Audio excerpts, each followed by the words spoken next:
טוב, בשם השם נעשה ונצליח בעזרת השם להגדיל תורה ולאדירה, ערב טוב. Voilà, on est aujourd'hui, Be'ezrat Hashem, le mardi 14 du mois de de Elul. Ben oui, et le 9 déjà du mois de septembre. Un cours en général dédié aux femmes, mais Be'ezrat Hashem, tout le monde peut regarder en général les cours du mardi, comme vous le savez. Aujourd'hui, on fera un cours sur ce fameux dicton. Hier, on a fait un cours. J'avais le livre du Ben Ishra, et puis j'ai dit non, je suis trop fatigué pour lire, traduire, machin, ça me saoule. Je parlais de ce que j'ai dans la tête sur Rosh Hashanah. Donc c'est un cours qu'on a fait hier soir. On parle tout le temps, ne lis pas Rosh Hashanah, mais Rosh Hashinouï, change ta vie, change-la pour avoir une meilleure année, pour avoir quelque chose de différent de l'an dernier, car on doit absolument changer. Mais qu'est-ce que ça veut dire changer quand on a déjà tellement de responsabilités sur le dos? Qu'est-ce qui nous empêcherait d'accomplir en fin de compte les desseins divins, alors que Dieu ne nous dit pas clairement ce qu'il attend de nous? Quand on étudie la Torah et qu'on pratique la Torah, ce n'est pas pour autant qu'on aura une meilleure vie par la suite, car le salaire des accomplissements des mitzvot de la Torah, eh bien, se vit réellement après la mort. C'est un salaire éternel, car comme la Torah est éternelle, le salaire ne peut être qu'éternel, tandis qu'on est dans un monde de transition qui ne dure que maximum 90 ans, voire 100 ans. Donc, Adam, la Amol, Yulad, on n'est pas venu pour kiffer, on n'est pas venu du tout pour kiffer, on est venu pour travailler des mitzvot, et seulement après, Bezrat Hashem, on pourra kiffer notre race, comme le disent certains. Bien. Juste avant de commencer, j'aimerais d'abord dédier ce shiur avec l'aide d'Hachem, d'abord pour votre réussite à vous, et pour toutes les femmes qui veulent se marier, malheureusement, et des fois heureusement, je ne sais pas comment le définir, car tout ce que fait Dieu est pour le bien. Il y a beaucoup de jeunes filles qui veulent se marier et qui ne trouvent pas chaussures à leurs pieds, à l'image de Cendrillon, qui aimeraient vraiment créer un foyer juif, et j'aimerais vraiment que l'étude de ce soir, les mitzvot, chaque mot de Torah que nous sortirons de notre bouche, iront Bezrat Hashem, pour leur réussite et qu'elles trouvent un bon zivoug, des gens équilibrés, ce n'est pas ce qu'il y a de plus évident dans cette génération. Se marier, c'est facile, le rester, c'est un challenge extrêmement difficile, c'est comme la tchouva d'ailleurs. Et Bezrat Hashem, d'abord avant tout pour Johanna, Hashem est présent, Stéphanie, avec qui je me suis entretenu cet après-midi, malgré mes frappes de français remplies de fautes, mais je ne peux rien, je ne sais pas bien écrire le français. Bezrat Hashem, toutes les jeunes filles qui veulent se marier, la liste est très longue, on ne va pas perdre de temps avec cela. Que Bezrat Hashem, vous ayez une année de bonheur, de passer sous la choupa définitivement avec votre zivoug, Bezrat Hashem. Voilà, j'aimerais aussi, avant, j'ai eu un miracle, tout à l'heure j'ai eu Raphaël, et il m'a dit, est-ce que je pourrais avoir le titre du livre du cours d'hier soir, parce qu'hier soir on a reçu le Rav Rachamim, qui a donc écrit ce livre-là, donc je vais le montrer une fois pour toutes à la caméra, voilà, il est là, Bezrat Hashem, je ne sais pas si je vous le montre bien, Zéouzé, ce livre-là est vendu 100 shekels, j'ai lu quelques pages, je le conseille vivement, il est en vente chez nous ici à 100 shekels ou 20 € en français, qui parle du secret des lettres de la Torah. Pour ceux qui sont intéressés, Bezrat Hashem, par Rav Israël Sanger et adapté de l'hébreu par Rachamim Da'an, Hashem Shmuel Bezrat Hashem, que Dieu lui donne beaucoup de réussite. Alors aujourd'hui, on va parler, comme on disait tout à l'heure, pardon, le titre du livre, tu as raison, ça s'appelle Les lettres hébraïques, un message venu d'ailleurs. En fin de compte, ce ne sont pas des lettres venues d'un langage humain, ce sont des lettres venues d'un langage divin, c'est le langage de Dieu. Voilà. Pour ceux qui sont intéressés, Bechavod. Bien.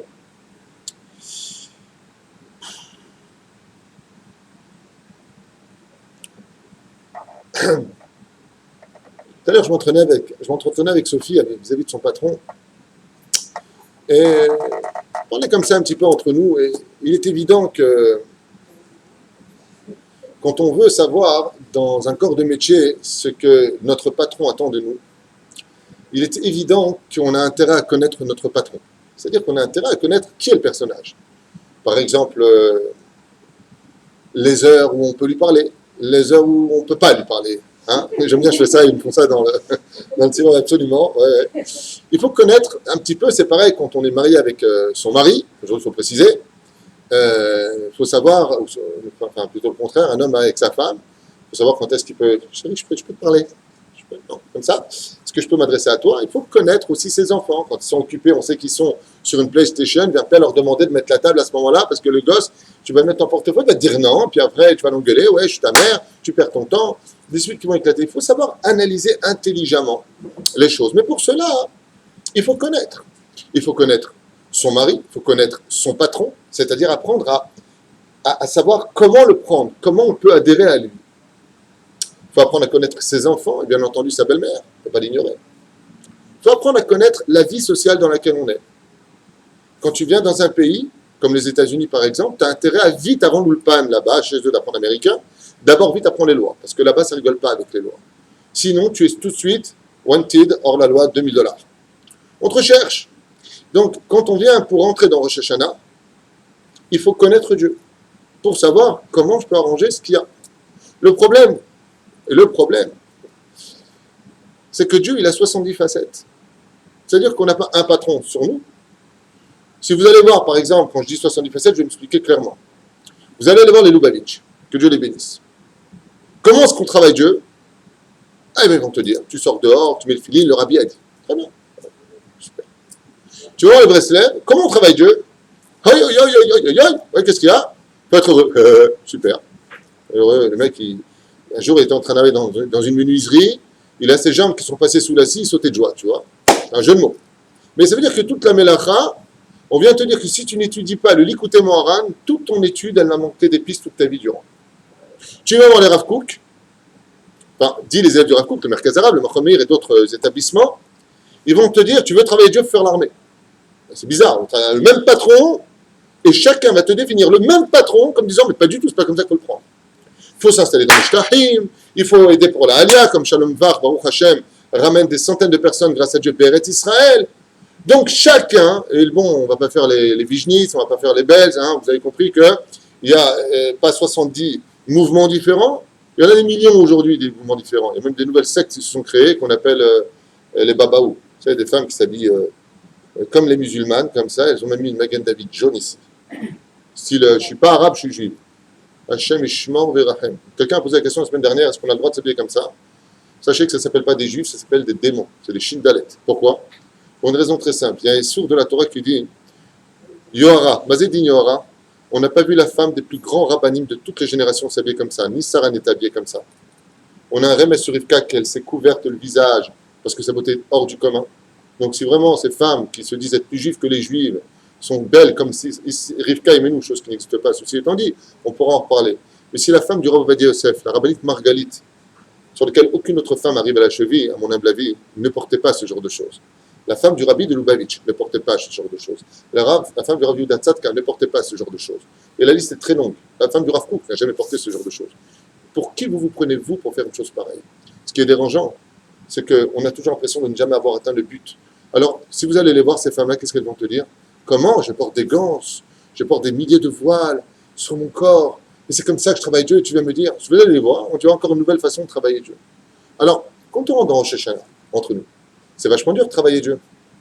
Pourquoi? Parce que chacun va te dire, tu vas avoir des personnes, des rabbinites qui vont te dire, tu sais, c'est pas le kissou et ta jupe longue qui vont faire de toi une grande rabbinite, une femme pieuse.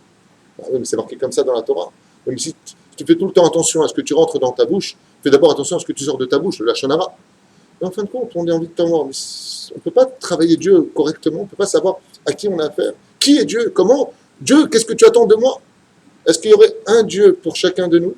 Ou est-ce qu'il y aurait peut-être un Dieu pour le national du peuple juif? Comme on a vu au Har Sinaï, quand Dieu s'est adressé à nous, bizarrement, écoutez bien ce que je vais vous dire, c'est incroyable. Quand il s'est adressé à nous, il a commencé par la phrase « Anochi, je suis donc », c'est un mot égyptien. Anochi, il a parlé de notre langage que nous comprenions au niveau du subconscient, c'est-à-dire le langage dans lequel nous avions grandi, qu'on appelle Sfat M, la langue maternelle. Et il nous a dit Anochi Hashem Eloke Cha. Et là, qu'est-ce qu'on aurait dû normalement entendre? Anochi Hashem Elokechem. Je suis l'Éternel, votre Dieu. Bizarrement, le premier des 10 commandements vient nous apprendre que ce Dieu unique, cette perfection absolue qui a créé le mot perfection lui-même, est un Dieu qui s'adresse non pas à une entité de peuple, mais un truc incroyable qui s'adresse à chacun de nous quand on est capable de s'unir. Ça voudrait dire quoi dans l'absolu? Eh bien, ça veut dire que Akadosh Baruch Hu n'attend pas de nous les mêmes choses. De toi, il va attendre une chose précise qui n'a rien à voir avec ce que l'autre, à côté juive comme toi, algérienne, parce que tu es algérienne ou marocaine ou tunisienne, peu importe. De toutes tendances confondues, sachez que chaque juif a une mission à lui, par son patron, à lui. C'est-à-dire que, quand on vient pour parler à Hachem, ce n'est pas une généralité, mais chacun peut trouver l'unité de Dieu dans son Dieu à lui. Le problème qu'il y a, c'est que pour rentrer dans ce genre de considération, c'est hyper risqué. Pourquoi? Parce que le patron lui-même, qu'on appelle Dieu, a placé chez nous d'autres dieux pour nous mettre à l'épreuve. Alors déjà qu'on n'arrive pas à comprendre Dieu du tout. Déjà que nous a fait une rasera parce que tu n'es pas le Dieu d'une volonté unique. D'ailleurs, c'est pour ça que je vous donne un exemple, vous allez comprendre tout de suite ce que je vais dire. C'est même du comics que vous allez entendre. Combien existe-t-il de Kitsur Shulchan Aruch, de Shulchan Aruch et de Shelot Utshuvot? Des millions. J'exagère, il y en a des milliers. Vous avez tous les murs de cette Sifria, tous les murs, remplis de déotes, c'est-à-dire d'opinions différentes sur une seule question d'Alakha. Vous posez une Alakha, une seule question à Hillel, vous aurez exactement l'opposé chez Shammai. Vous allez poser la question à des rabbinim qui étudient la même Torah, la même Gemara, les mêmes versets. Une question d'Alakha, lui va te dire strictement interdit, l'autre va te dire strictement permis, celui du milieu va te dire ça dépend. Tu as envie de dire, attendez, je ne comprends pas, vous n'étudiez pas Rabbi Yosef Karo. Ouais, mais l'Amishna Broura, il explique pas comme ça. Alakha Broura, il explique différemment. Mais le Rav Ovadia Yosef explique. Alakha Broura, c'est juste le fils du Rav Ovadia Yosef qui dit que lui, on fait la bracha sur le talit katan, par exemple, avec la bracha le matin. Son père dit non, on ne le fait pas. Oh, t'es mort. Vous êtes père et fils. Mais on ne sert pas Dieu de la même façon. Je n'ai pas compris comme toi. Ça veut dire qu'à Kadosh Baruch Hu, Shtabar Shemon Lahab, il a des facettes très compliquées. Et chacun de nous, le Hari intervient et nous dit, mais toi, tu peux savoir comment tu peux trouver l'éternel ton Dieu dans ton Rosh Hashanah. Dans la Hid des doutes, dans le fait que tu t'isoles avec lui, tu peux savoir ce que Dieu attend de toi. Quoi? Là où tu auras des difficultés à le servir, dans la généralité, parce qu'il y a quand même une généralité, il y a quand même un mode d'emploi, un takanon, dans les plans divins, qui sont les mitzvot de la Torah, mais même les mitzvot de la Torah, par exemple, le Ramban n'est pas d'accord avec le Rambam dans l'ordre chronologique des mitzvot. Pas du tout d'accord. Sur quelques mitzvot, je dis non, je ne suis pas d'accord. Par exemple, le Ramban, lui, dans son céder des 613 mitzvot de la Torah, il dit mitzvah de vivre en Eretz Israël. Il marque noir sur blanc. Le Rambam, il n'en parle pas. Et il s'étonne, il ne comprend pas pourquoi il ne marque pas mitzvah de vivre en Israël. Bizarre. Le Rambam, il n'a pas dit. Le Ramban, il dit que oui, c'est une mitzvah mamash de vivre en Eretz Israël. Ça veut dire que selon Ramban, aucun juif n'a le droit de vivre en Chutz La'aretz. C'est une mitzvah de vivre ici. Comment tu mets tes filines là-bas, tu viens pas en Israël?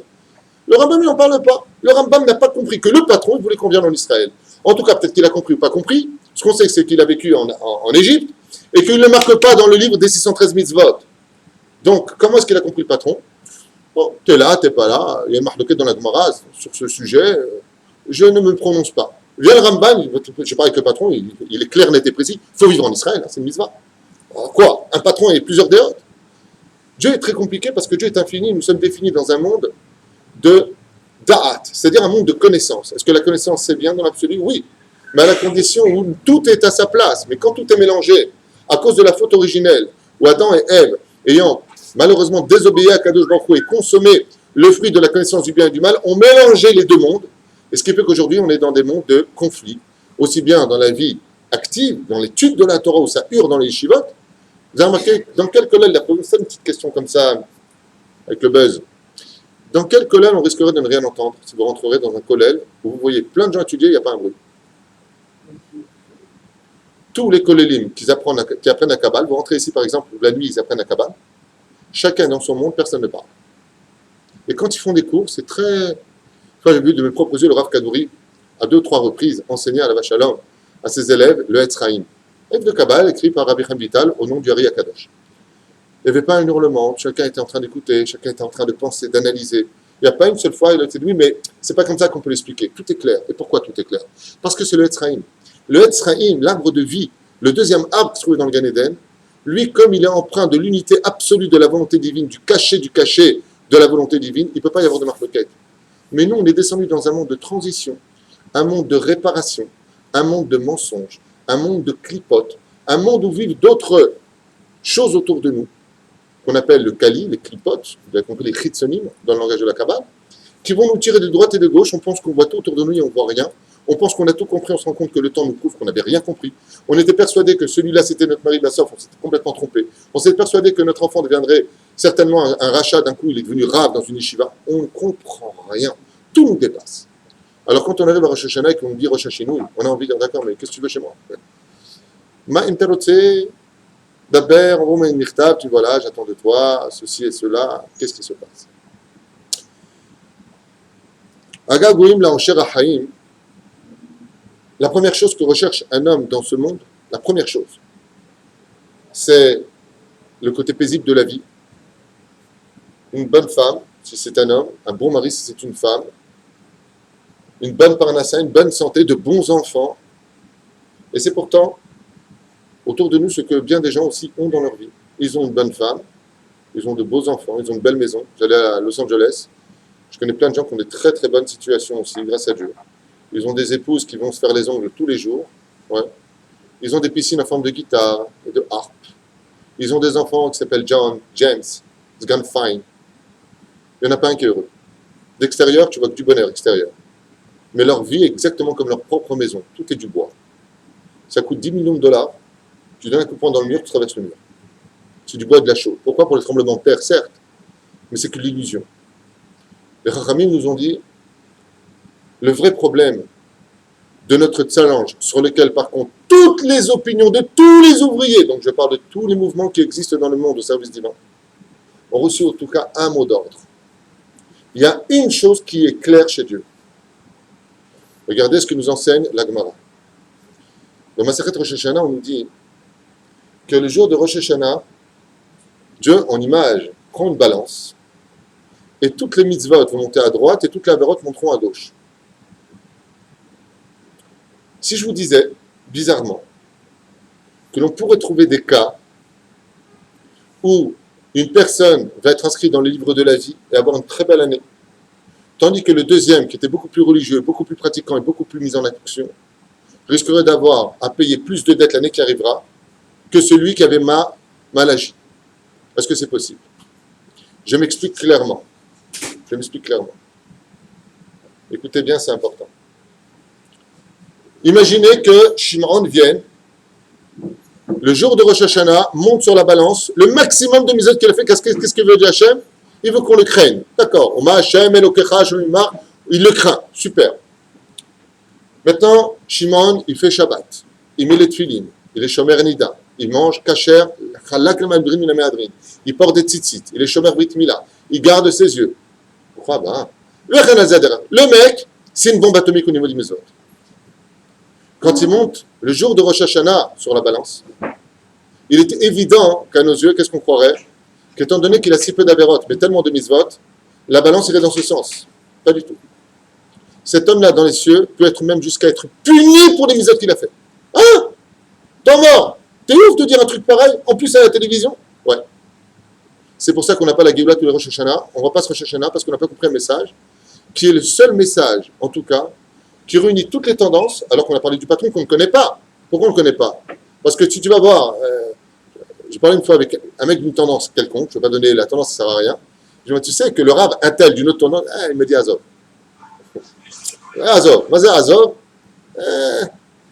Sam Shtuyot, vas-y Shtuyot. Non, ce qu'il a dit c'est bien, mais aujourd'hui, notre rab, il comprend aussi sa Torah à lui. Ça veut dire, en fin de compte, c'est une espèce de compétitivité dans la façon de servir à Kadosh Baruch Hu. Très bien, jusque-là, ça va. Aval, ce Shimon dont on a parlé. Vous savez pourquoi lui qui était si pieux, avec sa femme si pieuse, quand arrive Rosh Hashanah, Kadosh Baruch Hu, comme ça, quelle catastrophe. Par contre, Réhouven, lui, le jour de Rosh Hashanah, il arrive. Il a beaucoup moins de mitzvot. Beaucoup moins que Shimon.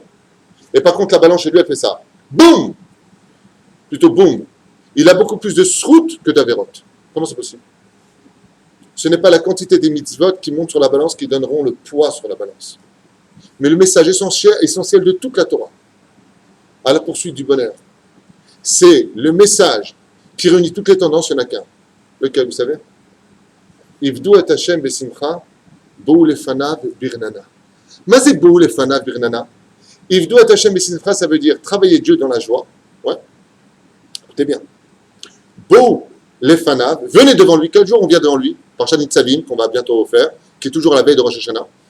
Birnana. Venez avec moi dans la joie. J'ai une question à vous poser. Vous savez, comme on l'a dit ce matin dans le Shiur, pourquoi est-ce que Yom Tov, on fait tout le temps le Hallel? Pourquoi le Yom Tov de Rosh Hashanah, on ne fait pas de Hallel? Question. Buzzer. Hein? Pourquoi on ne fait pas le Hallel à Rosh Hashanah? Le Hallel, Alléluia, Alléluia. Ribono shel olam. Danse. Pourquoi pas? Il dit parce que tu ne peux pas le faire. Pourquoi? Parce que peut-être que ta vie va être marquée dans le livre de la mort. Peut-être que maintenant il y a des décrets de tu vas crever, la bouche ouverte, et puis en éventail, ta race, ta race, ta mère, ta. Et le mec dit, oh, alléluia, si tu le savais, tu l'aurais fait. Non, comme Dieu veut que tu sois taureau, kévaro, tu ne sais pas ce qui va être décrété pour toi, fais pas de halal. Mais par contre, la halakha nous dit, il est interdit de pleurer. Si ça vient de toi, ta voix les bracha, attention. Si ça vient de toi pendant Rosh Hashanah, mais par contre, toutes les dates nous disent quoi, Rosh Hashanah? Il faut venir dans la joie. Et là, tu dis, temps mort, je comprends rien. Eh frérot, tu ne fais pas le halal parce que tu ne sais pas si tu vas vivre ou pas, mais tu as le droit d'être heureux. Vous comprenez ce que je suis en train de dire? Imaginez maintenant que je prends une personne, je dis, viens avec moi, qu'est-ce qu'il y a? Je t'emmène chez Daesh. Daesh, il est de. Tu me sors Daesh. Début, il a largement. Après, c'est tumeur. Tu vois une personne comme ça, tu l'emmènes chez ces démons, ces chiens noirs, là, ces pitbulls noirs, là, ces Rottweiler, on appelle ça. Ok? Et tu l'emmènes là-bas et tu lui dis, tu viens avec moi, peut-être qu'ils vont te laisser vivre, ils te renvoient chez toi tranquille, peut-être qu'ils vont te couper la tête. Une question à vous poser. Vous y allez comment? Hein? Comment tu rentres? Normal? Je ne connais pas des gens qui iraient normal. Excusez-moi, vous êtes... On y va comme un crapaud avec les boules, on a mal, on n'est pas bien, on a une diarrhée. Celui qui avait une constipation d'un coup, je te dis, il va faire le vide. Pourquoi? Il a les boules, il a peur, on va lui couper la tête, le mec, il n'est pas bien. Mais ça, quand ils t'ont coupé la tête, eux, après c'est fini. Mais chaque douche barouille, il n'y a pas de fin. Mais il m'a haillé. C'est toi qui t'as coupé la tête, Dieu, si tu mérites qu'il te coupe la tête. Ouais, il te refait vivre, il te recoupe. Il te refait vivre, il te recoupe. Ça finit pas avec lui. Donc si le décret dans lequel tu vas, si on a dit que devant un homme, de façon logique, pour les gens normaux, si on dit voilà, c'est très simple, ok? Une personne est sur le point de ou tout gagner dans sa vie ou tout perdre. Il a un rendez-vous avec le banquier. Comment il va, sa mère? Il n'est pas bien, excusez-moi de vous le dire. Vous allez bien. Il n'est pas bien. Parce que si le mec il dit non, t'es mort. Et bien quand tu vas à Rosh Hashanah, tu ne sais pas ce qui t'attend. Donc comment tu peux aller dans la joie? Tu ne veux pas le halal parce que le halal c'est clair, la halakha c'est amour. On ne sait pas. Si frère Hayim Bemetim Tahim, tu vas faire le halal. Et qu'est-ce qui est marqué dans le halal? Laisse-moi vivre dans ce monde pour faire le halal. Mais si tu étais condamné à mort, ouais, tu peux faire le halal. Mais par contre, venir dans la joie, c'est une obligation des Khul Alma. Et on a le devoir, dans tous les Shulchan Aruch, dans tout ce qu'on a lu tout à l'heure, dans tout ce qu'on a dit, de rentrer, quand on vient, Rav Yosef rapporte là-bas noir sur blanc, il doit prier dans la Simcha à Rosh Hashanah. Mais quelle Simcha? Et tout ça pourquoi? Parce que toutes tes mitzvot, si tu ne les as pas pratiquées dans la joie de vivre, si tu ne les as pas mis en application dans la joie, c'est l'histoire de Shimon. Shimon, c'est vrai qu'il était très religieux. Sa femme qui souille le matin, quand elle le mettait, elle faisait le Kaddish. Quand elle mettait la Zaka, elle faisait Alav Shalom. Quand venait Shabbat, Rasra pour moi Shabbat Sanguinam. Occupe-toi de celui-là, fais celui-là, faut servir, faut desservir. Elle a raison, c'est dur. On n'a pas dit que c'est pas dur. On a dit qu'on est venu dans le monde pour réparer les choses. Mais qui sur tout ce qu'ils font, c'est Tchabéav. Par contre, Réhouven, lui, il fait peu de choses. Mais quand il le fait, Mikol Alav. Les Parchanim nous ont fait très attention. Les mitzvot ne t'appartiennent pas. Shneimar, Asher Kideshanu be mitzvotav vetzivanu. Toi, tu as un tzivouï, c'est-à-dire une ordonnance de le faire. Mais les mitzvot, ça appartient à Dieu. Et comme a dit Rabbi Tarfon, tu es né pour ça. Le mec, il peut pas dire devant Hachem, c'est quoi, donne-moi parce que j'ai fait Shabbat. Mais si tu fais pas Shabbat, t'es rachat, je te coupe la tête. C'est pas ce qui va se passer, c'est une image. Mais c'est ce que veut Dieu nous enseigner. Le Shambrou Israël est à Shabbat. Moi, le roi des rois, je vous demande de l'être. C'est pour ça que ce matin, j'ai parlé de ça brièvement. Je ne sais pas si c'était enregistré ou pas, donc je vais le dire ce soir. Celui qui n'a jamais été à Ouman de sa vie. Je ne suis pas Breslev. Je tiens à le dire, je ne suis pas Breslev, je ne suis pas le Babit, je ne suis pas Rav Kook, je suis l'enfant de tout le monde. Baruch Hashem. Je peux vous affirmer une chose. Celui qui n'est pas allé voir à Ouman comment on proclame Dieu roi, toute sa vie durant, il n'aura rien compris à sa vie sur la façon de prier Hachem. Il n'y a qu'à Ouman que j'ai vu ça. Quand nous, on arrive dans notre Beth Knesset, en Israël ou en Galouta, et compris, la chose essentielle qui va nous intéresser dans notre travail, qui est très important, comme il dit la Gemara dans Masechet Brachot Tafket Amud Aleph, c'est quoi? C'est que la seule chose qui compte pour Dieu, c'est la halachot. Très bien. Mais il y a marqué depuis que le temple a été détruit. Parce que depuis que le temple a été détruit, la joie a disparu dans le monde. Alors qu'est-ce qui va nous intéresser à nous, comme on l'a enseigné ce matin dans la halachot? Baruch Ata Hashem, attention, pas à El Akadosh, pas à quel Akadosh. Non, non, non, non, non, non. Hamelech Akadosh. Ah, je l'ai bien dit avec le dagesh dans le même. Hamelech. Ouh, je prononce bien. Que je viens vers toi et te dis Chazak ou Baruch, tu es gentil, tu as bien prononcé, Alpi Alacha, Atatzaverk. Vous savez comment ça se passe à Oman? On est des milliers, des dizaines de milliers. Et quand on entend Amelech Hakadosh, ça dure à la montre, c'est pas une blague. Hein. Je ne sais pas si vous comprenez ce que je veux dire. Imaginez, prenez votre montre, faites comme ça, top chrono. Pendant 1 minute et demie, voire des fois 2 minutes, on est des dizaines, voire ma mâche, 20 000 ensemble autour du Tzion de Rabbeinu. Et ça finit pas à un moment où tu dis, mais bon, stop, tout le monde fait ça. On applaudit le roi des rois.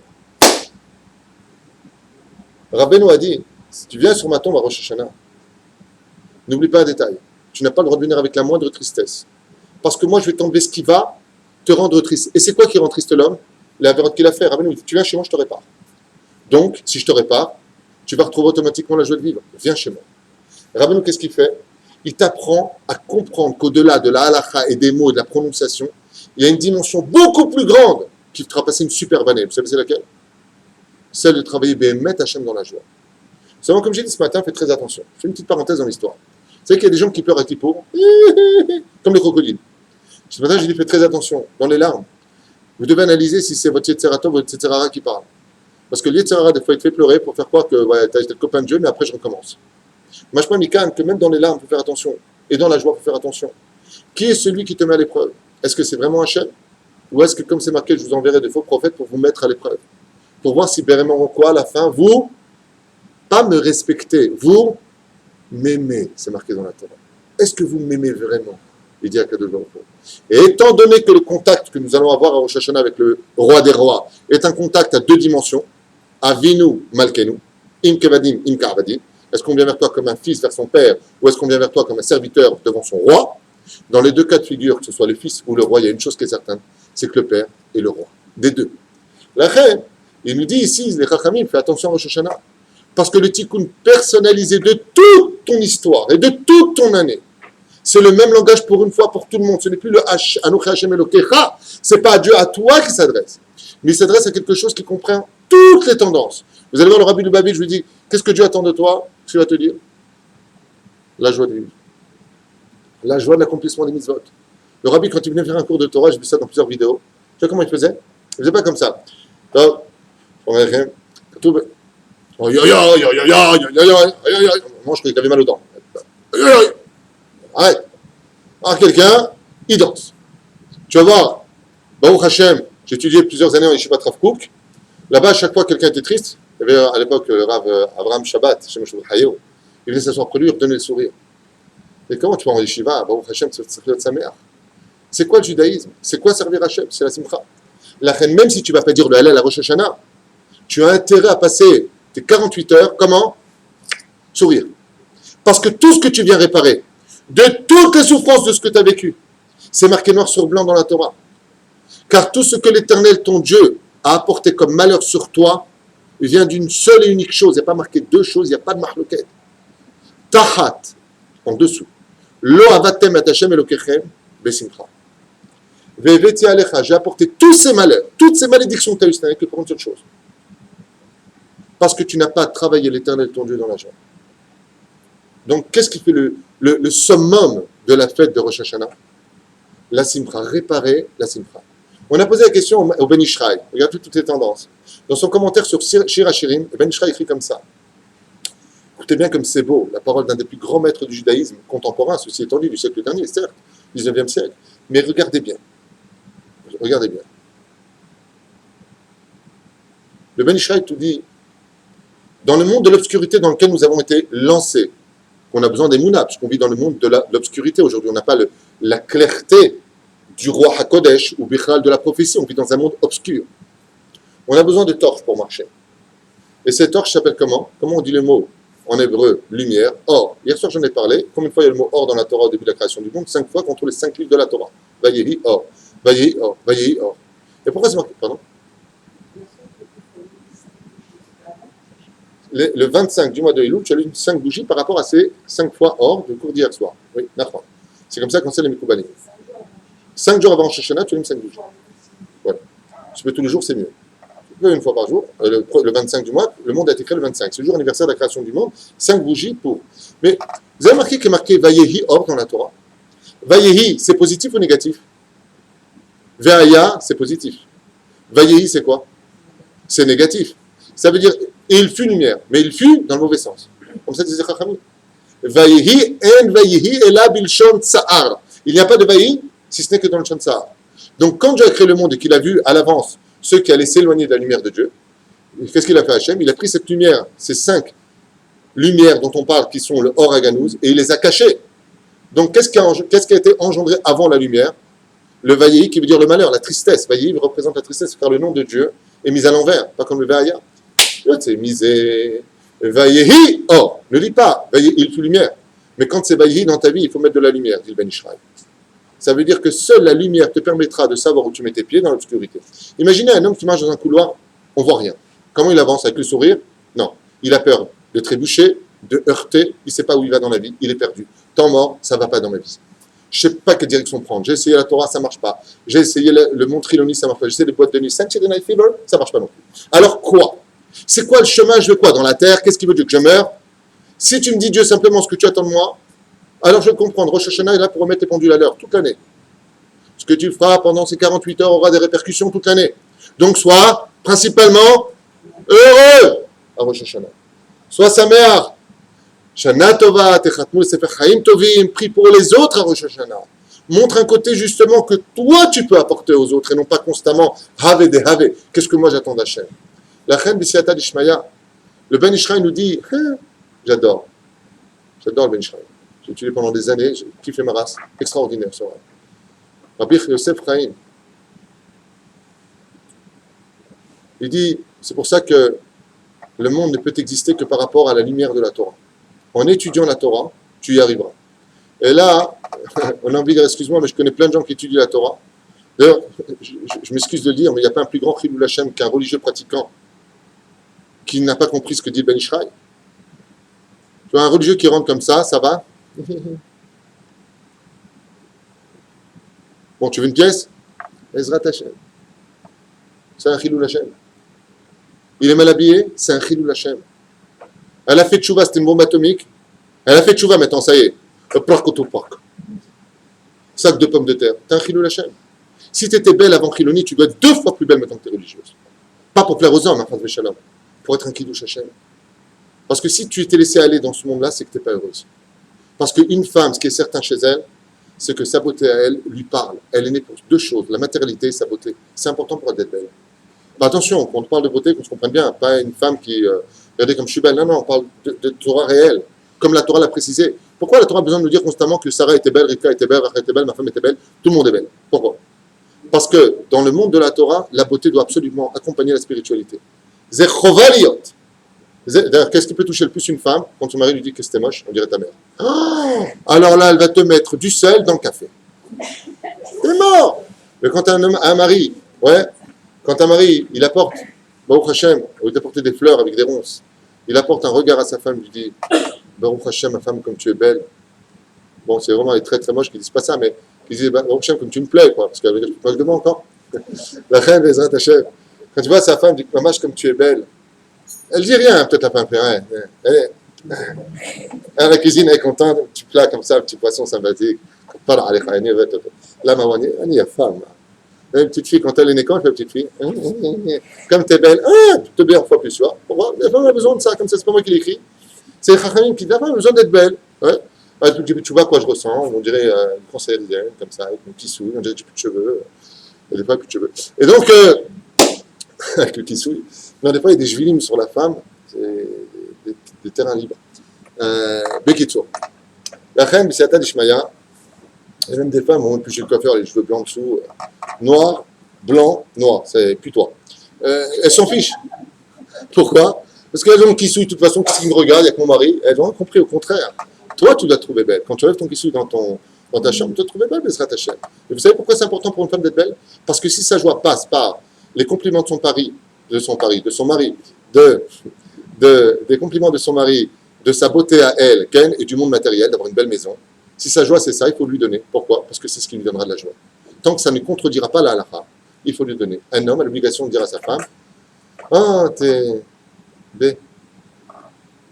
Elle, tu ne le penses pas vraiment, parce que, mais Bezrat Hashem, oh, Baruch Hashem, comme t'es belle, ma femme. Baruch Hashem. Moi, j'ai un scout avec la mienne. Chaque fois qu'elle sort, elle sait. Comment? Je prends moi l'appareil photo, je prends une photo. Elle le sait, elle passe.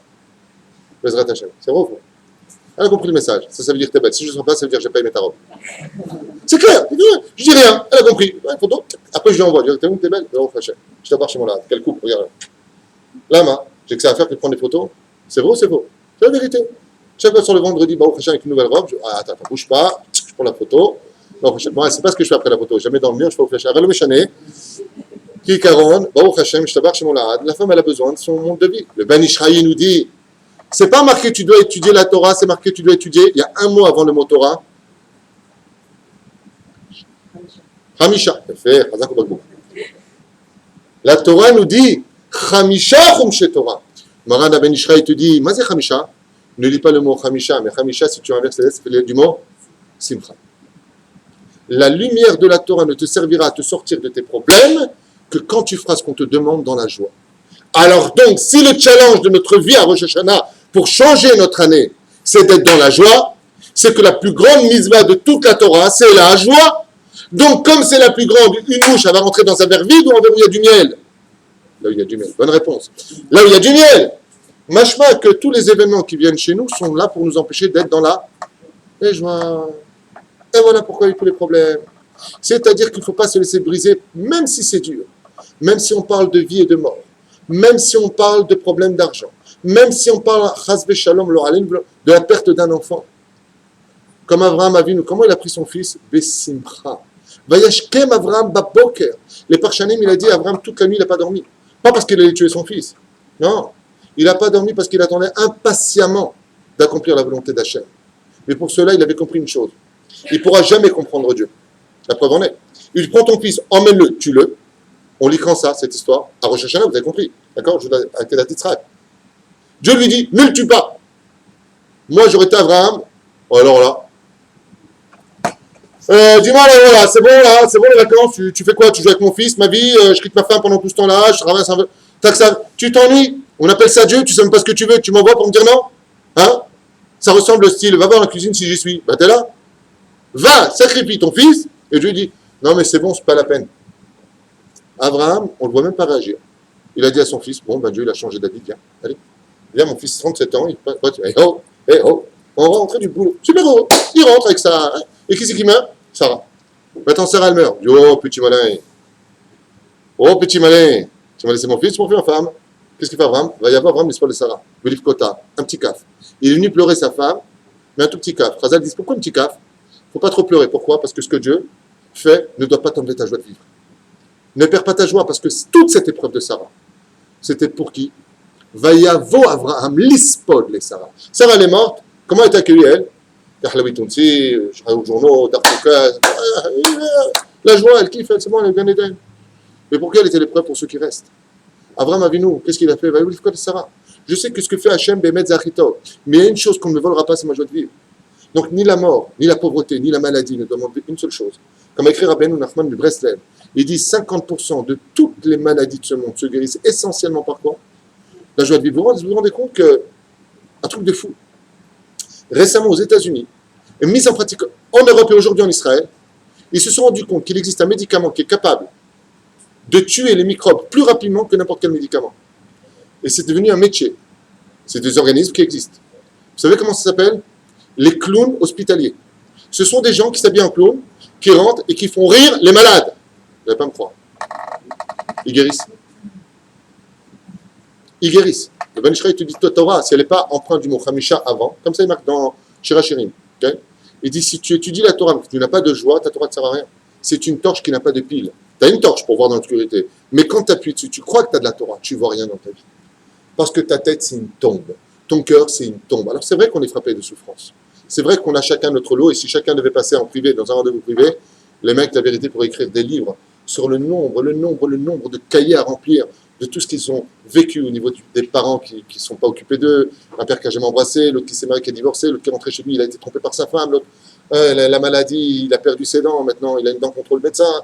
Un truc de fou. Chacun peut écrire des romans sur chacun son domaine. Je ne comprends pas, j'ai créé, alors pourquoi? Et les gens sont déçus, je ne comprends pas, Dieu m'a ouvert les portes, je pensais que c'était ce qu'il voulait, j'étais jusqu'au bout, et j'arrive jusqu'au bout, et quoi? Le mec il meurt. Ou la société elle coule. Ça fout les boules. Mais il y a une chose sur laquelle tout le monde s'accorde. Il y a une chose sur laquelle tout le monde a dit, Be'emet, ça c'est sûr que ce que veut Dieu, à l'échelle nationale, c'est la joie. Regardez par exemple la bracha de la semaine. Ça commence par Ve'aya kitavo al haaretz. Ve'aya, et il fut. Par contre, Ve'aya, c'est quelle la chose? Si Vayehi, ça veut dire malheur. Ve'aya, ça veut dire, et il fut, mais dans le monde de la simcha, dans la joie. Ouais. Alors regardez bien. Ve'aya kitavo al haaretz. Et il viendra le moment, Bezrat Hashem, il fut quand tu viendras en Israël. La paracha de la semaine vient nous apprendre que quand tu viens en Eretz Israël, la première chose que tu mets dans ta valise, au lieu de dire j'attends d'être riche pour pouvoir venir en Israël, Dieu ne te dit pas du tout. D'abord, viens avec la joie dans ta valise. Si tu n'as pas la joie en Israël, ne viens pas. Pourquoi Israël? C'est un pays de tikkun. C'est un pays où on vient te dire ici, tu viens ici, sache que moi, à la terre d'Israël, te dis tu vas m'acquérir avec la souffrance. Il faut que tu morfles un petit peu, pas beaucoup. 40, 50 ans. Un petit truc comme ça. Non, je dis ça pourquoi? Non, tu sais pourquoi je dis ça? Parce que j'ai rencontré un Lubavitch, un rab à Yerushalayim, avec qui je me suis un petit peu entretenu de Torah. Et j'ai bien aimé, on a discuté un peu de Chassidut, c'est très sympathique. Bon, prochain. Dans la joie, le sourire. Si ma femme apporte un verre, au moins que ce soit dans la joie. Tu l'as mis là-bas le verre, comme ça je ne peux pas le boire. C'est très très fort. Dans la joie, tout dans la joie. Voilà. Merci ma femme. Que Dieu te bénisse.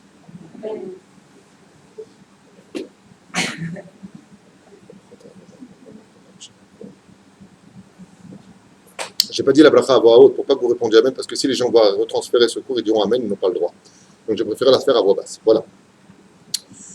Bekitsour. Est-ce que j'en étais avant la bracha? Ouais. À Yerushalayim, le Rav. Et je lui ai dit, alors vous avez connu bien le Rabbi? Ah, bien sûr, j'allais le voir régulièrement, il m'a envoyé lui-même à Jérusalem. Mais comme ça, hein, c'est sorti de sa bouche, je reprends ces mots à lui. Hein. Le Rabbi s'est peut-être jamais trompé, mais avec moi, il s'est trompé. Je dis, oh, wow. Moi, je dis ça à la limite, bon, de toute façon, toi, tu n'es pas Lubavitch. Mais qu'un Lubavitch envoyé par le Rabbi, il dit ça, il y a un problème. Alors, je lui ai dit, devant la porte de sa yeshiva, je lui ai dit, ah bon? Pourquoi il se serait trompé? Je sais pas, il m'a dit, va à Jérusalem, crée une yeshiva, ouais, tu souffriras maximum 1 an. Et là, il me prend de savoir, il me dit, ça fait 20 ans que je souffre. Il me dit, un problème au niveau des années. Je lui dis, c'est un Tunisien. Ah, 20 ans, 20 ans, 20 ans. Israël s'acquiert un petit peu par la patience. Mais en tout cas, Ve'aya kitavo al haaretz, premier bagage de la paracha de la semaine, Ve'aya la simcha. Rabbeinu Nachman Breslev a dit, moi je vous propose un truc. Si un jour un homme, il n'y a plus rien qui va dans sa vie, alors il a écrit une chanson d'ailleurs. Vous connaissez la chanson de Rabbi Nachman? Im Yehudi aya yodea maze liot Yehudi mawaya. Si un juif savait ce que c'est voulait dire d'avoir une âme juive, mawaya, sameach veroked, sameach veroked, sameach veroked, mais aïsrim shana, si un juif savait ce que voulait dire être juif, et qu'il n'aurait que cette seule raison pour être heureux à Rosh Hashanah, parce que tellement ça va tellement plus dans sa vie. Rabbi Nachman, il te dit, parce que tu ne sais pas que tu es un fils du roi des rois. Ben, franchement, laisse-moi être le clochard du roi avec de l'oseille. Hein. C'est ce qu'on avait lui dire des fois. Mais non, tu ne sais pas ce que c'est. Et tu sais pourquoi tu ne sais pas ce que c'est? Parce que tu n'as pas goûté à la vraie étude de la Torah dans la joie. Tu n'es pas venu prier le matin les slichot dans la simcha. Tu n'es pas venu mettre tes tefillin dans la joie. Tu n'as pas attendu le Shabbat, Bezrat Hashem, te rends compte? Aujourd'hui, on est déjà mardi. Ça veut dire quoi? À partir de demain soir, demain après-midi, qu'est-ce qu'on va dire? Shabbat Shalom. On retourne dans la lumière du Shabbat Kodesh. Est-ce que vraiment on est heureux d'y aller? Est-ce que vraiment... Regardez une convertie. Une femme, avant de se convertir, comment elle est dans la Torah? J'adore les juifs, j'adore la Torah, j'adore le Shabbat, j'adore... C'est normal, attends, Habib, il ne fait pas encore juif. Ça va venir le Yetzirah, qu'est-ce qu'il va faire? Shabbat arrive, pas faire manger. Celui-là, le fainéant ne peut pas venir m'aider. Va aller au mikvé, il faut mettre la table. Lâche-moi les baskets, j'avais pas vu ça avant. Mais avant, tout est converti, les convertis. Avant la conversion, c'est des soleils. Tout. Il n'y a pas encore d'Yetzirah. Haka Habib, tu vois le mikvé. Il a eu Balbatrik. Et là, qu'est-ce qui arrive chez toi? Le vrai Yetzirah. Et là, tu vas voir la vie comme les juifs. On verra comment ça va se passer. Au début, avant la conversion commençait, jupe longue, jusque-là, c'est peut-être pas une généralité, mais pas loin. Ouais. Après la conversion, 1 an, 2 ans après, c'est rentré Shabbat. Ouais. Allez donc. C'est en taux, hein. Oh, c'est en taux. C'est ça, je jure d'être une bonne juive, c'est en taux, ça va avec ta mère, oh les juifs, hyper heureux. Oh, mais oh, je suis juif, j'appelle tout le monde. Et après, Winnick, yeah. Ah, mais tu sais, il est tombé. Est-ce qu'une juive convertie, si elle a tout laissé tomber, c'est encore une juive? De quoi tu parles? La vraie conversion passe par quoi? Le jour de la Simcha. Vous avez remarqué que chez les Juifs, tout est Siman Tov. Quand vous entendez une nouvelle, qu'est-ce qu'on répond? Mazal Tov. Sheozal Rak Tov. Be'ainecha ou be'einei Hashem. Que tes yeux descendent. L'asile en hébreu veut dire faire descendre, ok? Du Tov, mais du Tov à tes yeux. Parce que nous, ce qu'on demande, on ne sait pas si c'est pour le bien ou pour le mal. Alors quand même, on va commencer le shiur, parce que tout ce que je viens de dire n'est que la préface du shiur. Hein? Si.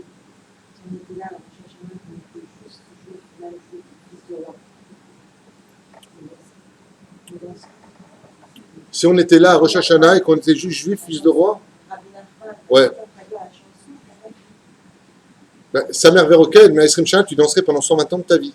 Ça te suffirait pour être une joie. C'est pour ça que Rabbeinu, puisque tu as relevé une fois de plus la question, ma chère et tendre épouse, je vais continuer ce que dit Rabbi Nachman de Breslev. Rabbeinu, il écrit que même si tu viens à Ouman et que tu fais rien à Ouman, Chas v'Shalom, ne fais pas ça. Mais même si tu fais rien, pendant 48 heures tu dors. Tu te rends compte, tu as fait dormir ton mazat pendant 48 heures? Il te dit, je te répare quand même. Parce que le seul bagage que te demande Rabbi Nachman de Breslev, vous savez c'est quoi? C'est de venir avec un seul bagage dans la joie. Et je vous dis la vérité, hein, je ne connais pas un mec qui est parti à Ouman, même mon neveu, il t'a raconté. Il est parti là-bas, j'ai un neveu, il est parti à Ouman pour apprendre en fait de sa vie. Il m'a dit, c'est quoi, c'est ouf? J'étais mort de rire. Ça danse de partout, tu ne peux pas manger ta soupe sans quelqu'un qui tape. Ouman, Rosh Hashanah, un truc de fou. La Simcha, il te dit, c'est la seule chose que je te demande. Le reste, je te répare. Vous savez pourquoi? Parce que toutes les clipotes que nous avons, c'est quoi? Ce sont des choses qui amènent quoi chez nous? De la tristesse. Regardez dans le Tikkun de Rabbeinu Nissim, c'était le cours de ce soir. Comment arranger nos midotes? Mais ça veut dire quoi arranger nos midotes? Akadosh Baruch Hu, avec tout ce que nous avons, il est toujours sa mère. C'est normal, il est Dieu. Et c'est facile d'être sa mère quand tu as tout l'oseille, la santé, ce que tu veux, et tu es au-dessus de tout. C'est pas tout à fait juste. Il y a marqué dans plusieurs psukim des prophètes et de la Gemara qu'Akadosh Baruch Hu, des fois, il est triste. Il est triste quand il va jusqu'à qu'il laisse tomber la Torah. Et pourquoi il est triste? Parce qu'il a de la peine pour eux. Vous allez chercher ailleurs, dans le monde de l'obscurité, de la lumière, qui en réalité n'a pas plus de valeur qu'une allumette. Dans le monde du mal, à proprement dit le monde du mal, le monde par exemple, une femme avec un homme, d'accord? Elle veut vivre un moment de bonheur. Ouais. Le moment de bonheur qu'elle va avoir avec lui, avec tout l'aspect que je vous dois dans sa chambre avec lui, espérant vivre un bon moment de bonheur, ça n'a rien d'autre que l'illusion d'une lumière qui ne ressemble à rien d'autre qu'une allumette. C'est-à-dire que tu vas avoir un peu de lumière dans ta vie dans l'obscurité, seulement après, qu'est-ce qui se passe? Quand la flamme, elle descend au bout du bois, on l'éteint dans la douleur. Ça veut dire que tous ces bonheurs, tous ces 10 bonheurs, ne sont rien d'autre que des pitéonotes, des pitaillons, des appages, etc. La Torah, ce qu'elle te propose, ça n'a rien à voir avec ça. Mais elle ne se proposera pas à toi si tu n'es pas dans la joie. Alors, les midotes. Shtabach v'taleh shmola d'Akadosh Baruch Hu, Boré Olam, shelo haya velo yekamo. Le roi des rois nous dit, c'est très simple. Quand je te demande de faire les tahanunim, je me mets en colère, je parle mal, je fais des bêtises, tu me saoules, tu me portes la sable, ceux qui parlent yiddish. J'en ai marre de toi. Si j'avais su qu'un jour, j'en serais là. On est humain. Et on avait commencé ensemble toutes ces choses-là. Alors je vais le faire à toute vitesse, parce que vous allez comprendre. Il y a ce qu'on appelle les tahanunim. Alors les tahanunim, bizarrement, on ne va pas les faire à Rosh Hashanah. On ne les fait même pas la veille. C'est le Yom Tov, on ne va pas les faire.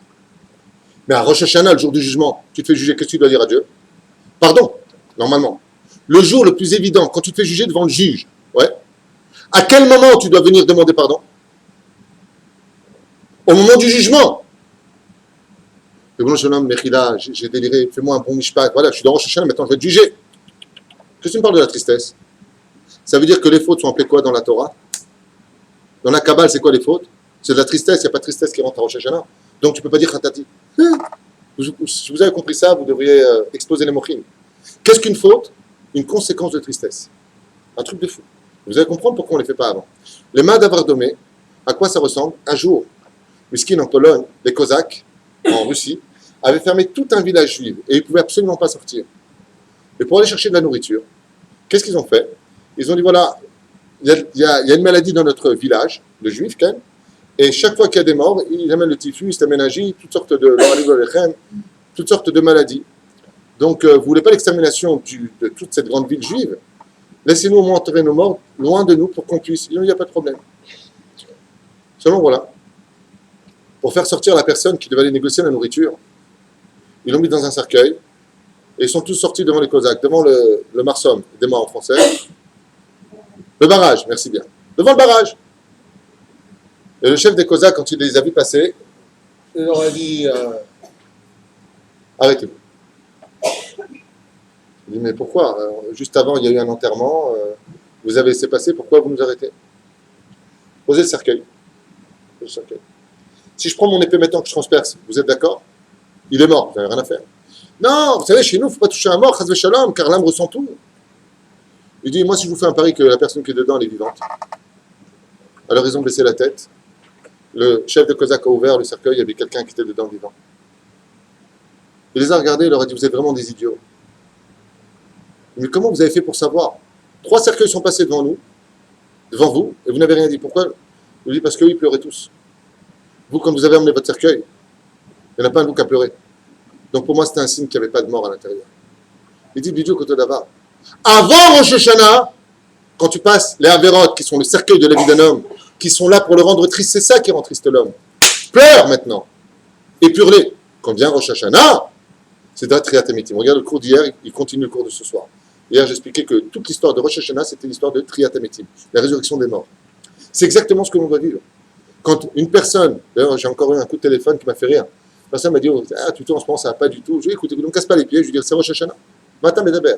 Dans 2 semaines, tu changes de Goral. Dans 2 semaines, tu changes de Mazal. Dans 2 semaines, toute ta destinée que tu avais acquis peut être perdue ou améliorée. Ça dépendra de ce que tu feras de ta vie. Sois surtout heureux pendant Rosh Hashanah, c'est tout ce que je te demande. Sois sa mère, même sur un banc, dans la rue, à Paris, sois sa mère.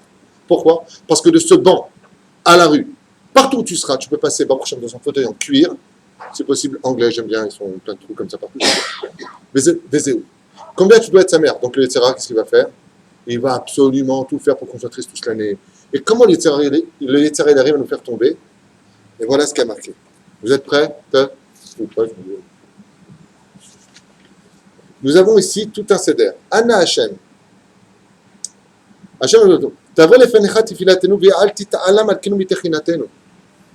Si quelqu'un vient vous voir constamment en pleurant et qui va vous parler, une fois ça m'est arrivé, même plus d'une fois, les gens même au téléphone qui me parlent et ils pleurent. Vous savez ce que je leur dis?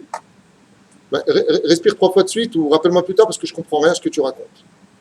Vous avez remarqué qu'on fait comme ça? Bon, c'est des tyroliens un petit peu, tu vois, mais on ne comprend rien.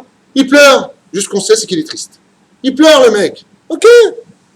Rappelle-moi quand tu pourras parler, parce que là, je t'entends pas. C'est ce qu'il dit Hachem. Lev nishbar avenitke elokim notivze, certes. Un cœur brisé et cassé, Dieu l'écoute. Il n'a pas marqué triste une seule fois. Lo atsuv. La reine et Chachamim nous disent, fais attention. Parce que tout ce que tu fais dans les Tahanunim, ce n'est rien d'autre que de retirer toutes les clipotes que tu as de toi pour que tu trouves de la joie. Quand vous allez voir un grand rave, Baba Saleh, Alav Shalom, il n'a pas eu une vie facile. Au début, sans rappeler les fautes, il a eu un fils qui a quitté le chemin de la Torah. Il a eu un fils, deuxième, Rabbi Meir, Baba Meir, qui est mort. Oh! Il a enterré sa première et deuxième femme. Oh! Il a vécu dans un monde où on l'a pas laissé tranquille.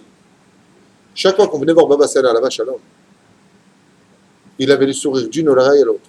Toujours sa mère. Moi, j'ai vécu 3 ans en Yeshivot. Tous les gens que j'ai rencontrés, Baba Saleh, c'était une lumière de joie de vivre. Le Rabbi Lubavitch, pas d'enfant, tu te rends compte, c'est le Rab. Un gars, il lui a demandé une bracha, il lui a dit tu as un garçon cette année, il lui a un garçon, c'est un portoricain, il y a une histoire qui raconte. Et sa propre famille n'ont pas eu d'enfant. Il supportait les douleurs du peuple d'Israël, de tout le peuple d'Israël. Ouais.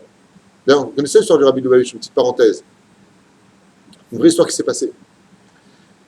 À l'époque où le Rabbi Alav Shalom était vivant, que son mérite nous protège, nous apporte la Géoula, Bezrat Hashem, pourquoi pas. Il y a un homme qui est venu le voir sur Kissé Galgalim, sur une chaise roulante. Quand il est arrivé devant le Rabbi, il arrivait tellement triste. Le Rabbi a poussé tout le monde, enfin il a avancé vers lui, et il lui a dit, retrouvez le sourire si Dieu veut, dans 50 jours, vous reviendrez me voir, sans la chaise roulante, en marchant vers moi. Il a regardé le Rabbi comme ça, il a baissé les yeux parce que le regard du Rabbi était tellement intense qu'il avait du mal à le maintenir. Et il a fait n'importe quoi. Top. Cet homme-là est reparti à Paris. À Paris, il a fait une chute. Une chute. De cette chute, il a été en hôpital. Ils ont fait une opération. De cette opération, il est sorti un esgamour, il a pu remarcher. Sa femme, qui poussait la gala, non, c'est pas une brouette, le pauvre. La chaise roulante. Elle lui a dit, tu veux pas retourner chez le rabbi, lui dire Toda Rabba, et t'as fait une bracha. Il lui a dit, mais tu plaisantes. On était peut-être 2 à 3 000 personnes dans la rue, dans les escaliers, dans le Beth Midrash, je sais pas simplement. Tu sais combien le rabbi il voit de personnes par jour? Le 50e jour, Minacham Haïm, il arrive chez le rabbi. Le rabbi aurait pu être ailleurs, sur la tombe ou occupé, ou en voyage. Il était présent. Quand il arrivait vers lui, il y avait un monde fou, et il y avait d'autres handicapés. Le rabbi est venu le voir directement et lui a dit, alors vous voyez que vous marchez maintenant? La première réaction de cet homme-là, vous savez ce qu'il lui a dit au rabbi Lubavitch? Il lui a dit, quoi, vous vous rappelez encore de moi après 50 jours, combien vous avez vu de monde?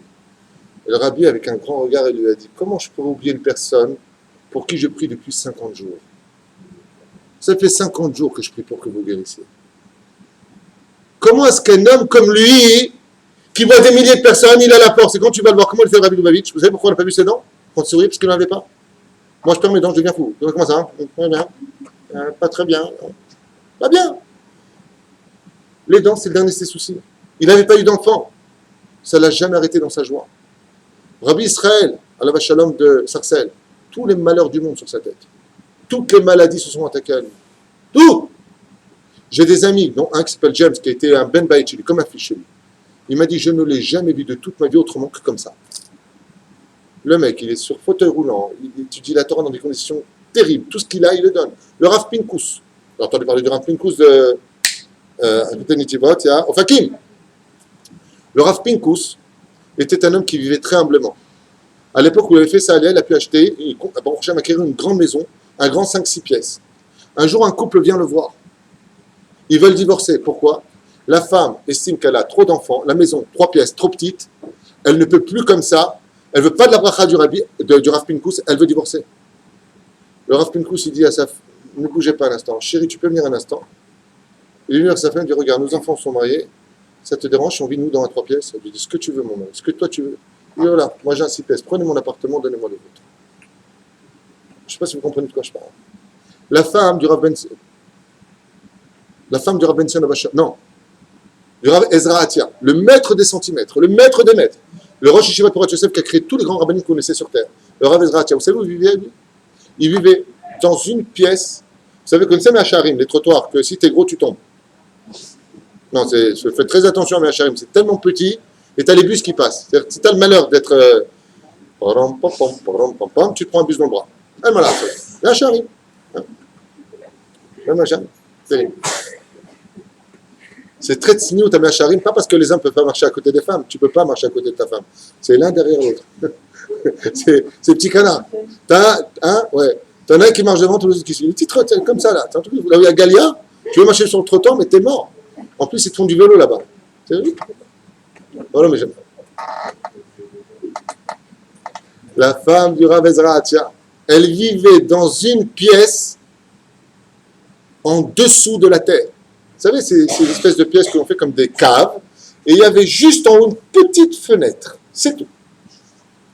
Après plusieurs années où son mari étudiait et enseignait la Torah au Rav Mordechai Eliyahu, le Rav Kadouri, le Rav Raja Yosef, le Rav Ezra, comment s'appelle, le Rav Yehuda Tzadka, le Rav Ben Abba Shaul, le Rav Yaakov Hades, le Rav Abraham Hades, tous les grands de la Torah étaient dans ses mains.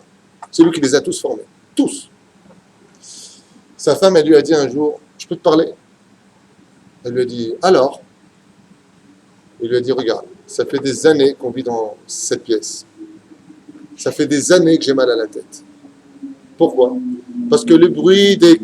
C'est pas les voitures comme aujourd'hui, que quand tu allumes, aujourd'hui tu n'as même plus la clé, tu fais le bouton avec comme ça, tu fais comme ça. Ça allume. Aujourd'hui, les voitures, on n'entend rien, mais à l'époque, de Rav Ezra Atia, le peu de voitures qu'il y avait à Yerushalayim, c'était avec la manivelle. Ce qui fait que quand il passait le mec, ça faisait... T'imagines, pour quelqu'un qui habite en dessous, l'écho que ça fait? Elle lui a dit à son mari, est-ce que exceptionnellement, je t'ai jamais rien demandé? Est-ce qu'on peut changer d'appartement? Rabbi Ezra Atia, Alav Shalom, il a regardé sa femme, il lui a dit, et tu veux qu'une autre femme vienne vivre ici, prendre ta douleur? Elle lui a dit, j'avais pas pensé à ça. Sinon, on s'en va. C'est une autre qui va prendre l'appartement. Elle va morfler. Et ils sont restés jusqu'à la fin de leur vie dans cet appartement. Avec le sourire et leur migraine. L'oyoman qui soupa. Pourquoi? Parce que ces grands de la Torah n'ont jamais laissé les avérotes, jamais laissé les épreuves, leur retirer l'essentiel de tout Rosh Hashanah. Cette tête que Dieu attend tellement voir comme un soleil, c'est la joie de vivre. Bon, moi, ce que j'aime chez une femme, comme j'ai dit à une femme qui m'a dit, voilà, je suis avec quelqu'un, et le mec, il veut profiter de moi. Je lui dis, chez nous, les Tunisiens, on dit une phrase très simple. Tu veux de moi, Baruch Haba, tu veux pas de moi, Mlaraha. J'ai vécu avant, je vivrai après. Dégage, mais perds pas ton sourire. Perds pas ton sourire. Mieux vaut vivre avec, Baruch Hashem, une vraie torche dans les mains qu'il faut savoir allumer en étudiant la Torah, en étudiant Baruch Hashem, tous les jours, un peu d'études, un cours de Torah, que d'avoir une allumette qu'on va éteindre, encore une allumette qu'on va éteindre, encore une allumette qu'on va éteindre, encore une allumette. Pourquoi? Parce que, sauf, tu vas finir par vider ta boîte et te rendre compte que toute ta vie n'était rien d'autre qu'une boîte qui était vide. Mais écoles arcoir chez le Rosh Hashanah. La voix de Hashem et Simcha. Et voilà ce que nous disent les sages. Qu'est-ce qui nous a empêché de travailler à Hashem? On a mangé des choses qu'on n'aurait pas dû manger. Et qu'est-ce que ça amène? Mais tamtem et taleb, vous vous rappelez le shiur? Ça rend le cœur de l'homme triste de manger taref. Alors bien sûr que les taref, c'est bon, hein, c'est bon, hein. Voilà, c'est vachement. Tu t'éclates de rien du tout. Alors, on va faire ça très rapidement. On n'a pas mangé avec Netilat Yadayim. Tu as fait un essor de la Torah, tu as une clipa. La clipa, c'est un babaou qui est noir, qui se colle à toi. Il est chum comme tout, et lui, il t'empêchera d'être heureux. Et quand tu vas sourire, faire ça, non, tu rends les sourires. Va chercher ton bonheur ailleurs. Achanou belot bracha, trila vasof, achanou, vechoulé. On les avait déjà fait tout cela, je voudrais avancer. On a fait du lachon hara, ce qu'on a expliqué ce matin. On a eu des discussions de l'Etsanout. Tout ça, on crée chez nous, tout simplement des clipotes. Arrivez-nous. Et calme-nous à ta roche, on était orgueilleux dans ce monde. On a eu des Urim Raïm. On était en train de s'imaginer des choses. D'ailleurs, j'en profite pour vous dire sur le domaine de la psychologie. Vous savez ce que fait le plus souffrir un homme? C'est un paradoxe extraordinaire. On ne peut pas vivre sans, mais c'est notre pire ennemi, le rêve. Le rêve. Toujours vivre une dimension idéologique au niveau des pensées. Pourquoi c'est bien et c'est pas bien? Parce que si tu n'as pas de but dans la vie, si tu n'as pas de... Tu as le choix, les matara colchés. Tu n'as pas de matara, alors tu fais ta vie. Pourquoi vivre demain? Donc c'est bien d'avoir, comme une femme, elle va avoir, Bezrat Hashem, un bon mari, bien blindé, beau gosse, un rabbin si possible, un mari intéressant, avec des beaux enfants, avec des yeux bleus, avec des yeux verts, ça fait différent, avec une belle maison, une belle voiture, bon, Hashem, des choses, la malo. En général, elle veut aussi un petit peu l'idéologie de ce qu'elle a vécu dans sa vie. Elle voit autour d'elle ses amis. Très bien. Mais c'est très dangereux. Vous savez pourquoi? Parce que les psychologues ainsi que toute la Torah nous a mis en garde. Tu ne peux être heureux dans ce monde que quand tu vis ce que tu es. C'est tout. Une fois, j'étais avec le Rav Lévi, d'un Beth Sefer ici, au Michel. Il y a un garçon qui était fort, physiquement, très fort. Il y a un élève qui passe à côté, qui le bouscule, une espèce de gros. Qu'est-ce qu'a fait celui-là qui était un peu fort? Il vient pour lui courir derrière, si je veux te frapper, tu m'as traité de gros. J'ai attrapé celui-là. Et viens, je te parle. Je lui ai dit, dis-moi, t'es quoi, toi? Il me dit, ça veut dire quoi? Je suis pas arabe. Je lui ai dit, t'es comment, là? Physiquement, t'es comment? Je suis gros. Je dis, alors, qu'est-ce que tu veux? Tu sais pourquoi ça t'a mis en colère? Tu sais pourquoi t'as perdu ta joie de vivre alors que t'étais en train de jouer? Parce que tu vis dans l'espoir d'être maigre. Vis-le! Mais vis aussi ta réalité. T'es gros. Donc, maigre. T'es moche? T'es moche. T'es beau? T'es beau. Sache diriger, contrôler ce que tu es. Combien à Rosh Hashanah, qu'est-ce que nous a dit Rabbi Akiva? Le Shabbat, par exemple. T'as pas de quoi faire ton Shabbat? Ben, mange de tes carottes à toi et mange pas de chez les autres. Une très belle histoire de la Hassidout avec le Baal Shem Tov, Zatzal. Le Baal Shem Tov. Et cette histoire, Mamash fait un parfait mariage entre ces deux antipodes. Extraordinaire. Un jour, le Baal Shem Tov a pris ses élèves et leur a dit, venez avec moi, Shabbat, on va s'installer dans cette maison, car pendant la nuit de Shabbat, vous allez apprendre comment servir Hachem dans la maison d'en face. Shabbat arrive, les Echadodi, je sais pas ce qu'ils font comme air, ok, super. Les Echadodi, les Kratkala, c'est l'air Lubavitch. Et donc là-bas, ils arrivent, et voilà qu'ils se mettent à la fenêtre. Et le Baal Shem Tov leur dit, maintenant regardez bien cette famille. Ils voient un vieux, avec sa femme. Ouais. Ils arrivent, ils se mettent à table. Jusque-là, ça va. Elle lui dit, chérie, tu veux des salades, et votre Shabbat Kodesh? Oui, je veux bien des salades. Vous n'allez pas me croire. Elle prend une cuillère à soupe de qu'est-ce qui est vert et rond? Le petit pois. Bonne réponse. Non, qui monte et qui descend, c'est l'ascenseur. Un petit pois dans l'ascenseur, mais c'est lourd. Alors, c'est vraiment lourd. Il y a un truc qui me crache, c'est un parfum des toilettes. Tout de la tête, il m'a tué depuis tout à l'heure. Bien. Je sais pas si vous entendez, mais j'ai envie de tirer la chasse à un moment parce que putain, c'est changer de parfum. Alors, résultat des courses, ouais. Elle vient, elle prend une cuillère à soupe et elle sert son mari une cuillère à soupe de petits pois. Son mari prend sa petite fourchette en bois dedans, tape dedans et mange et dit à sa femme, comme elles sont bonnes tes salades. Bon. Et commence à chanter. Et comme c'est les Ashkenazim, ils ont le droit de taper des mains, eux, et de danser, contrairement aux Sfaradim, on n'a pas le droit, on n'a pas le droit ni de taper des mains, Shabbat, ni Yom Tov, ni même de danser, ou le Sfaradim. Ok. Et là-bas, ils dansent. Très bien. Je te sers du poisson. Ah, Baruch Hashem, je veux bien du poisson. Elle reprend la même cuillère. Elle lui remet encore des petits pois. Il a venu, dit comme il est bon ton poisson. Vous avez compris, il chante des chansons, petite var Torah, it's gonna fine. Il lui dit, tu veux un couscous boulette, gefilte fish, ouais, très bien. Elle lui resserre la même chose. Tu veux un dessert, elle lui resserre la même chose. Combien il a mangé pendant le Shabbat Kodesh? Ils étaient tellement gros. 5 cuillères à soupe de petits pois, c'est tout ce qu'il a mangé. Quand il a fini son repas avec son morceau de pain sec de Shabbat Kodesh qui lui restait de Shabbat d'avant, parce qu'il avait vraiment rien, il a remercié sa femme, il a embrassé les mains, Toda Rabba Ishta Yekara, et Shabbat Niflan aussi. Et Shabbat Niflan. Il y a un des élèves du Baal Shem Tov qui lui a dit, Wadarav, c'est un exemple de savoir travailler à Hachem. Cet homme ne vit pas la réalité de ce monde. Il a dit non, lui il a tout compris. Lui il a compris qu'il a mangé des petits pois. Mais il a compris que s'il avait eu les moyens, il aurait mangé ce qu'il a dit. Si j'avais les moyens, alors je vivrais ce que j'ai dit. Si j'ai trouvé l'homme idéal, alors je vivrais vraiment ce que j'ai dit, parce que moi aussi je dois être à la hauteur. C'est pareil quand tu veux rencontrer Hachem. On voudrait tous rencontrer Hachem. Est-ce qu'on est à la hauteur de le rencontrer? Est-ce que le jour du jugement on pourra lui dire quelque chose? Alors vis ta réalité. Quand on veut faire une vraie teshuva, quand on veut vraiment vivre une joie de vivre, il faut être sincère. Moi des fois quand ça ne va pas, rare, je le dis à ma femme. Ça m'arrive de venir te voir, en 6 ans, peut-être une fois, même pas. Je suis pas bien. Pas bien. C'est peut-être dû à ça. Alors j'analyse, je me mets sur mon fauteuil, et j'analyse pourquoi est-ce que je suis pas bien. Est-ce que c'est un problème personnel? Est-ce que c'est un problème extérieur? Est-ce que c'est une histoire de quelqu'un qui me prend au niveau du subconscient, je ne l'ai pas encore analysé? Ou est-ce que j'analyse ma réalité? J'analyse ma réalité. Je vis dans un appartement loué. J'espère qu'un jour j'arriverai à acheter, comme j'avais acheté à l'époque. Mais où est-ce que je vis? Chez ma femme. Parce que moi, j'aurais jamais accepté de vivre chez moi si ce n'est pas acheté. Donc je dis, je vis chez ma femme. Parce que la réalité, pour l'instant, c'est de vivre. C'est un médecin. Ouais. Quelqu'un, il est petit, de taille.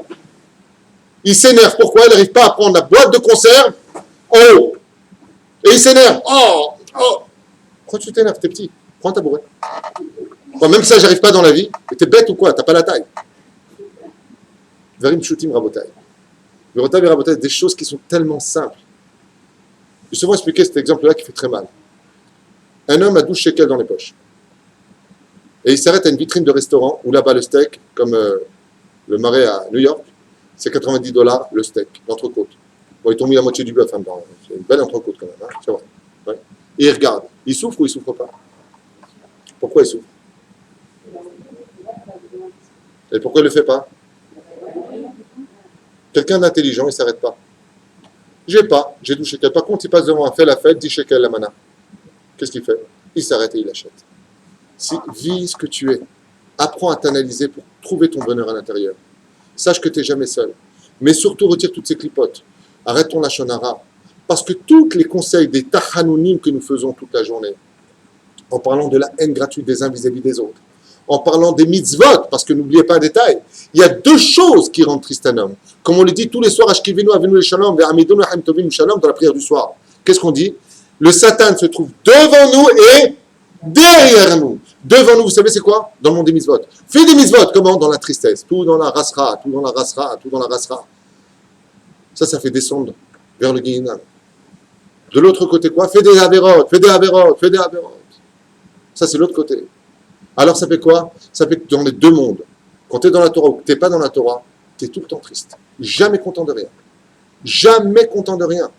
Parce que tu es rempli de clipotes. Par contre, de l'autre côté, si Baruch Hashem, tu sais qui tu es, quel est ton potentiel pour servir Hashem. Moi j'aime bien quand des fois je dis à une personne, tu peux faire ça, non, ça je ne me sens pas encore prêt. Bezrat Hashem, je pense que d'ici 3-4 shiurim, Bezrat Hashem, je pourrais évoluer. J'aime ce genre de réponse. Un jour, une fois, quelqu'un me voit pour un consulting comme ça, une question de travail. Et il m'a dit, voilà, je voudrais m'associer avec quelqu'un. Le mec, il est complètement d'accord. Je lui dis, complètement d'accord, après combien de rendez-vous? Il m'a dit, premier rendez-vous, il m'a dit, ok, c'est bon, ça me parle. Je lui dis, ce mec-là, tu ne le reverras plus jamais, il ne reviendra jamais signer contre lui, c'est du pipeau. Sauf exception à la règle. Hein. Il m'a dit, pourquoi vous dites ça, vous êtes pessimiste? Non, je lui dis, je suis réaliste. Un vrai homme d'affaires, quand tu lui proposes une affaire, il demande d'avoir le bilan, il demande d'avoir le business plan, il demande à réfléchir, il demande à voir s'il a les moyens de le faire. C'est un vrai homme d'affaires. Lui, il t'a dit, en 2 secondes, c'est bon, c'est qu'il n'en a rien à faire de ton histoire. C'est impossible. Parce qu'il n'a pas appris à connaître son potentiel et ses réalités. C'est exactement pareil. Quand on vient à Rosh Hashanah et qu'on vient pour parler avec Hachem, il faut savoir lui dire exactement ce qu'on compte changer selon ce que nous sommes. C'est pour ça qu'il y a marqué, je suis l'Éternel, ton Dieu, pas votre Dieu. Parce que comme les 5 doigts de la main forment une unité parfaite, il n'y en a pas un seul qui est comme l'autre. Donc Dieu ne peut pas être le Dieu d'une main. Il peut être celui qui te tend Yevarecha Hashem et Shmecha avec la main. Mais chacun de nous sommes différents. C'est cette différence qui fait l'harmonie, la perfection du peuple d'Israël. Mais qu'à une condition, c'est qu'on soit capable, nous, de savoir que le petit doigt ne pourra jamais remplir le rôle du pouce, ni l'index, celui du majeur. Chacun son poste, chacun son niveau. Mais le plus important, tout le monde dans la joie.